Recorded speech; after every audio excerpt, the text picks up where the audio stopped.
고린도전서 15장 50절에서 58절입니다. 50절에 보면 썩어서 해체될 육체를 가지고는 썩지 아니할 하나님의 나라를 상속받을 수 없다 그랬습니다. 우리의 몸이 영광스러운 몸을 입고 하나님의 나라에 맞는 변화를 경험하고 그리고 하나님의 나라에서 지내게 될 것이다. 우리가 지금 이 세상에서 가지고 있는 이 육체는 기껏해야 유효기간이 그렇게 길지 않습니다. 그리고 조금만 신경 쓰지 않으면 여기저기 허물어지고 아프고 부러지고 그게 바로 사람의 육체입니다. 그럼에도 불구하고 육체를 위해서만 일생 살고 육체를 돌보는 일에만 평생 신경 쓰고 그리고 하나님의 나라에 대해서 전혀 관심 없이 산다면 그 육체가 나중에 다 허물어질 때 도대체 남는 것이 뭐냐? 무슨 소망이 있겠느냐? 그걸 말합니다. 형제들아, 내가 이것을 말하노니 혈과 육은 하나님의 나라를 이어받을 수가 없고 이 몸 그대로는 안 된다는 겁니다. 변화가 일어나야 됩니다. 또한 썩는 것은 썩지 아니할 유업을 받지 못하느니라. 그렇기 때문에 우리가 이 육신을 위해서만 일생토록 살아가는 것은 결국 하나님의 나라에 아무것도 거둘 게 없다는 겁니다. 지금 그걸 말하고 있어요. 51절, 52절 보라, 내가 너희에게 비밀을 말하노니 비밀을 말하는데 비밀은 말하는 순간 비밀이 아닙니다. 하나님은 우리가 비록 육신을 가지고 산다 할지라도 또 언젠가 우리 육신이 죽어서 분해될 때가 온다 할지라도 모든 것이 죽음으로 끝나는 것이 아니고 마지막 나팔의 순식간의 호련이, 여기서 순식간이라고 하는 말은 눈 깜짝할 사이입니다. 이게 오래도록 무슨 진행되어 가지고 영광스러운 몸이 되는 것이 아닙니다. 한순간에 우리가 주님을 만날 때가 되면 썩을 것이 썩지 아니할 것을 입는 그런 놀라운 변화가 일어날 것이다. 과거에는 이것이 비밀이었습니다. 모르고 살 때는 이것이 비밀이었습니다. 그러나 예수 그리스도의 부활을 믿는 그리고 변화에 대한 소망을 가지고 사는 사람에게는 결코 이것이 비밀이 아니다. 우리가 다 잠잘 것이 아니다. 반드시 변화될 때가 올 것이다. 이 잠잔다라고 하는 말은 수면 상태와 같은 것을 의미합니다. 오늘 성경에 보면 이렇게 말하죠. 우리도 나도 변화할 것이다. 52절에 우리도 변화될 것이다. 그 우리에게 속에 나도 포함되어 있는 것입니다. 우리는 이런 놀라운 소망을 가지고 예수 믿는 사람들입니다. 우리는 이런 소망을 가지고 있는 자들입니다. 예수 믿어서 이 세상에서 그냥 건강하게 천년만년 살고 잘 먹고 잘 살고 하나님의 복을 받았다고 이 세상에서 자랑하고 다녀봐야 그게 얼마가는 자랑이겠습니까? 그게 얼마나 큰 자랑이 되겠습니까? 허물어지는 육신을 가지고 산다 할지라도 그래도 믿음으로 살려고 몸부림치면서 그 소망을 가지고 사는 것, 그게 귀합니다. 장미꽃 씨를 보아서는 아름다운 장미꽃이 상상이 안 됩니다. 장미꽃 씨는 볼품이 없어요. 그러나 그것이 꽃을 피울 때는 어마어마합니다. 우리도 마찬가지입니다. 우리가 이 세상에 육신을 가지고 살아가는 모습은 다 거기서 거기입니다. 그냥 피곤하고 힘들고 그냥 늘 부서지고 그게 육신을 가지고 살아가는 우리 현실입니다. 그러나 언젠가 그리스도와 같은 몸을 우리가 갖게 될 것이다. 이 세상에서 용도가 닿으면 용도 폐기되고 하나님의 나라에 맞는 몸을 입게 될 것이다. 어머니 뱃속에 있을 때 사람은 10달 동안 코로 숨을 쉬지 않습니다. 양수 마시고 삽니다. 물을 먹었다 뱉었다 그러면서 10달 동안을 살아요. 뱃속에서 나오는 순간 그때부터는 공기를 마시고 삽니다. 코로 숨을 쉽니다. 환경이 완전히 달라집니다. 그래서 태어날 때 너무 갑작스러운 변화 때문에 아이가 놀라가지고 우는 거예요. 우리가 이 세상에서 육신을 가지고 공기 마시고 이렇게 삼시대 밥 먹고 사는 이런 환경 속에 있는데 앞으로 우리가 변화되어서 맞게 될 주님과 함께 살아가는 환경, 그런 세계는 지금 우리가 상상을 할 수가 없는 것입니다. 그때 주님이 오실 때에 데살로니가전서 4장 16절처럼 잠자는 자들이 먼저 부활을 하게 될 것이고 살아있는 자들도 변화되어서 주님을 만나게 될 것이다. 놀라운 것은 뭐냐? 변화가 일어날 것이다. 우리가 상상할 수 없는 변화가 일어나게 될 것이다. 그때에 55절에 사망을 향하여 외치는 소리가 있습니다. 사망아, 너의 승리가 어디 있느냐? 사망아, 네가 쏘는 것이 어디 있느냐?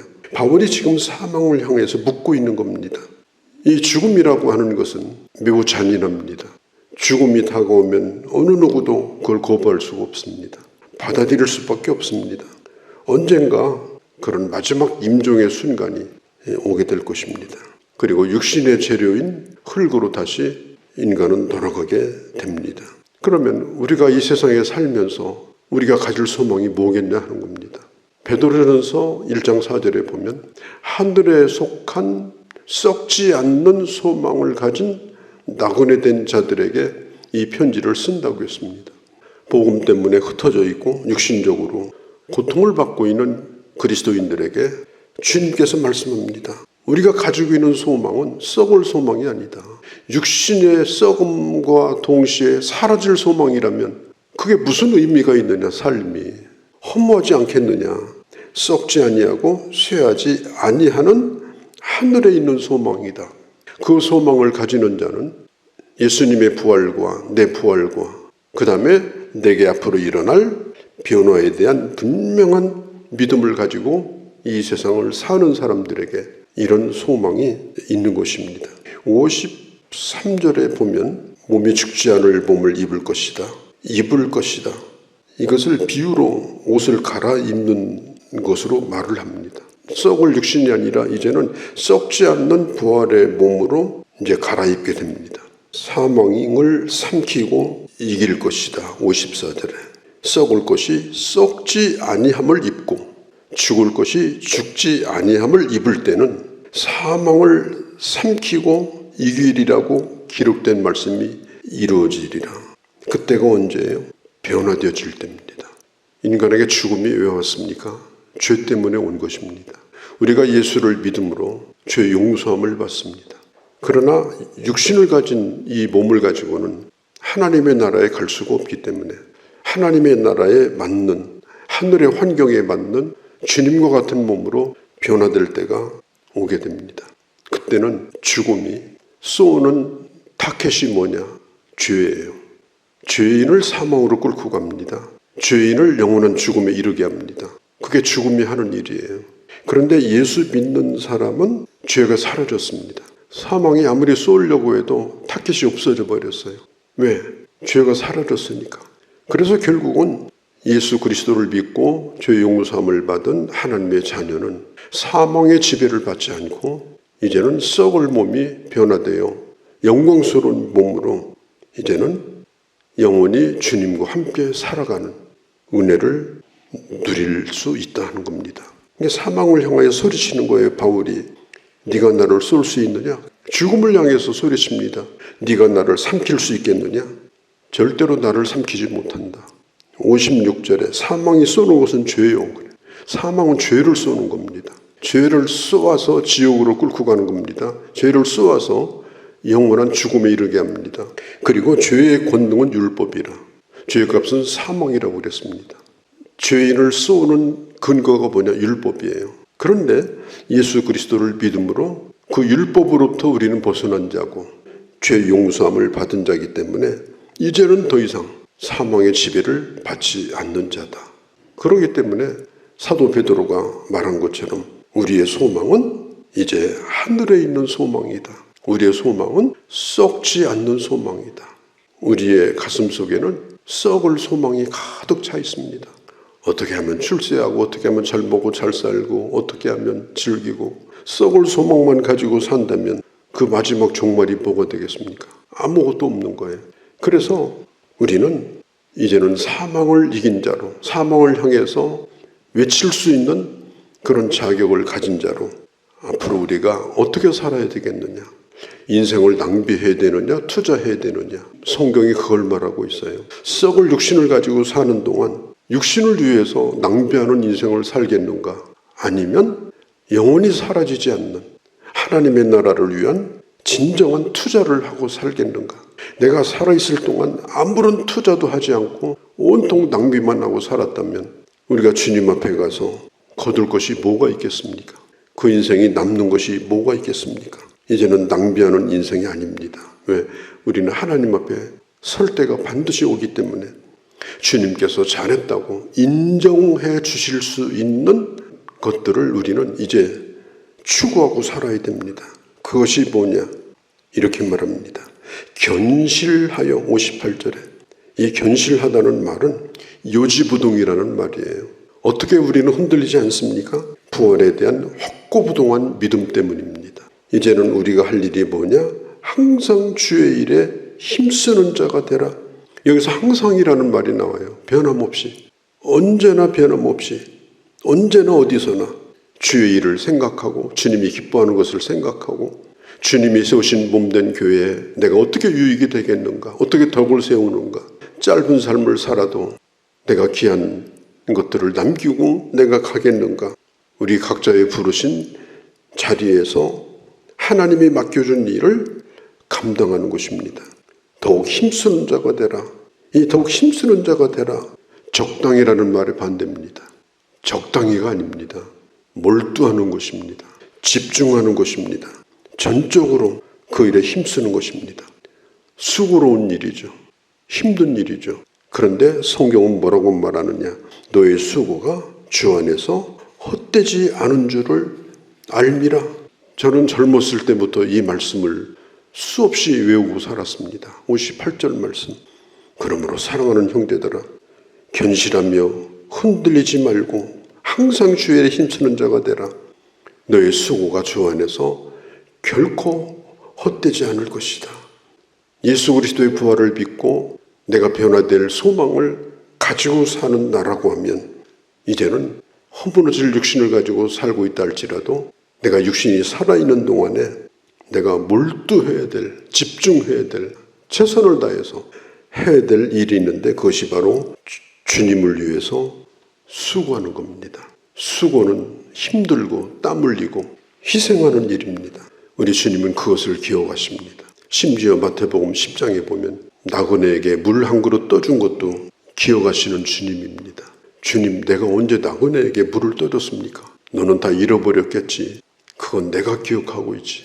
내가 주를 위해 살았던 그 어떤 것이라 하더라도 그것은 하나님 앞에 남는 일입니다. 그러면 오늘 내게 주어진 시간, 내게 주어진 기회, 이것들이 어떻게 쓰여지면 되겠습니까? 누가 알아주고 알아주지 않고는 이건 전혀 상관이 없는 일입니다. 하나님이 기억하시는 일이기 때문에 그것이 아무리 평범해 보이고 누가 알아주는 일이 아니라 할지라도 그 일 때문에 때로는 애통하고 또 슬퍼하고 힘든 그런 경험을 한다 할지라도 그때가 제일 대박나는 때입니다. 내 인생이 정말 주님을 위해서 사느라고 힘이 남아돌질 않아요. 최선을 다하고 있기 때문에. 그리고 진심이기 때문에 눈물이 나는 거예요. 진심이기 때문에 슬픈 거예요. 진심이기 때문에 그것 때문에 울고 웃는 거예요. 우리가 하나님의 일을 하면서 그런 진심이 없다면 뭐 열심히 하는 것 같은데 진심이 아니야. 그건 그냥 허수아비로 사는 겁니다. 누가 알아주고 알아주지 않는 건 중요하지 않아요. 거기에 정말 진심이 있는가? 진심이면요 눈물이 납니다. 진심이면 정말 하나님의 일 때문에 슬픕니다. 또 기쁜 것도 그것 때문에 기쁩니다. 그렇게 사는 사람이 복 있는 사람입니다. 그렇게 사는 사람이 결코 헛되지 않은 진정한 투자를 하는 사람입니다. 그냥 교회도 취미로 다니고 교회 일도 내키면 하고 내키지 않으면 안 하고 울고불고 하는데 그것도 자기 자존심 때문에 그런 거지 정말 주님의 일 때문에 그런 것도 아니고 신앙생활을 그렇게 평생 한다면 하나님 앞에 가서 건질 것이 아무것도 없어요. 하나님은 정확하십니다. 순간순간을 기억하시고 그 사람의 일생을 기억하십니다. 누가 알아주건 알아주지 않건 그건 전혀 중요한 게 아닙니다.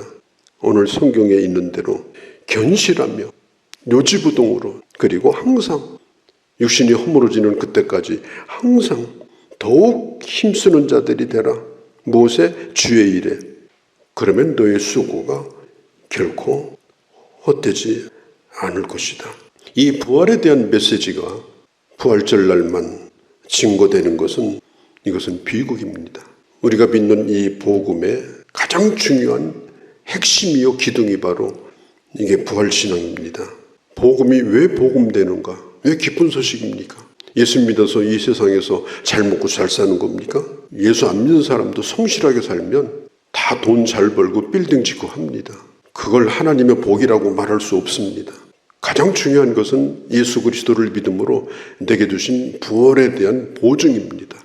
죽음이 더 이상 내게 위협이 되지 않는다는 것, 사망을 향해서 내가 큰 소리를 치며 썩지 않는 소망을 가지고 산다는 것, 짧지만 하나님의 영광을 위해서 내가 주의 일에 힘써도 결코 손해보지 않는다는 것, 그 확신을 가지고 살아가는 것, 그게 바로 부활의 신앙을 가진 하나님의 사람들이 살아가는 방식이다. 이렇게 응답하며 살아가는 귀한 하나님의 자녀들이 되어주시기를 바랍니다. 거룩하신 우리 아버지, 우리는 이 육신을 가지고 살고 있습니다. 어느 한순간 이것이 허물어지고 내 육신이 흙으로 돌아갈 때 나는 어떤 몸으로 변화되어지고 그 주님을 만날 때 어떤 자로 주님이 나를 맞아주실지, 내 소망은 하늘에 있는 소망이요, 내 소망은 결코 썩지 않는 소망이요, 그러기에 흔들리지 아니하고 항상 주의 일에 힘쓰며 그 수고가 하나님 앞에 아름다운 투자가 되어서 주님 앞에 갔을 때 잘했다고 칭찬받고 영광스럽게 변화된 몸으로 주님을 만날 수 있는 그런 소망 가운데 살아가는 그런 저희의 남은 생애가 되게 하여 주옵소서. 우리 주 예수님의 이름으로 기도하옵나이다. 아멘.